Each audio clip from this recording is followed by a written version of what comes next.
Tiyang mga kaligalig, sabi nga, pag bago daw lipat, kailangan magdala ng mga pampaek-ek, pampaswerte, pampaeme.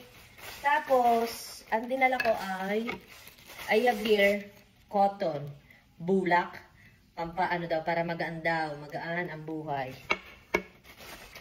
At saka, I have here, asin. Huwag ko na daw tanggalin sa ano yun, sa balot kasi magagabukan. Nga ngayon ko nga nailabas kasi nga yung mga panday, nagpapanday pa, ay agabukan, tas makalat.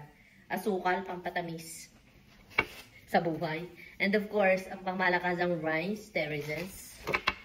And I have here, rosary of course. Ito yung una kong ipinasok sa bahay na ito. Dalawa, galing pa itong Cebu. And pampaswerte, sabi mga coin daw, gold, color. Ayan. I have here yung mga gold chocolate. Nasa ganyan. Wala lang, dinala ko na din. Para bongga na, hindi lang bilog, di ba? Bagong taon, Lois. Bagong taon. Tapos, may mga ganito na din ako para palapad. Hindi lang bilog, palapad. May euro din ako na malaki. Pak. Di ba? Nga ngayon ay labas. And of course, ang laurel. Look at my laurel. Ito ay fresh. Nung dinala ko dito, natuyo na din. Ilalagay ko na lang sa kasama ng bulak para magaan yung swerte pagpasok. Dala ko ang Padre Pio at saka ang Santo Niño de Praga.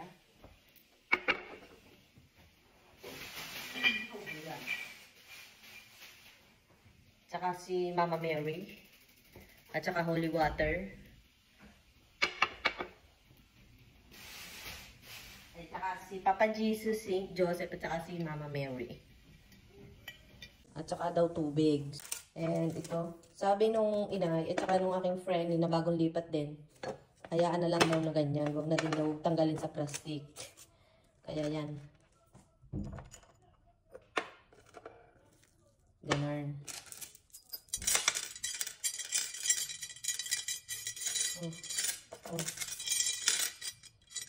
So, ito lang yan. Laurel, bulak, pampatamis. Pampatamis, bigas, asukal, asin, tubig. Tapos ang inyong ang ating magaguide sa ating bahay. Yan. Huwag nyo nang i-mind ko mga So, itong asawa, patong lang ng patong kung saan-saan. Yan nyo yan dyan. Tsaka nga pala daw itong tinuro sa akin ng aking friend na bagong lipat din. Red na sobre daw. Tapos kailangan daw may pira. Isama daw din para daw swertihin ng bonggang-bongga.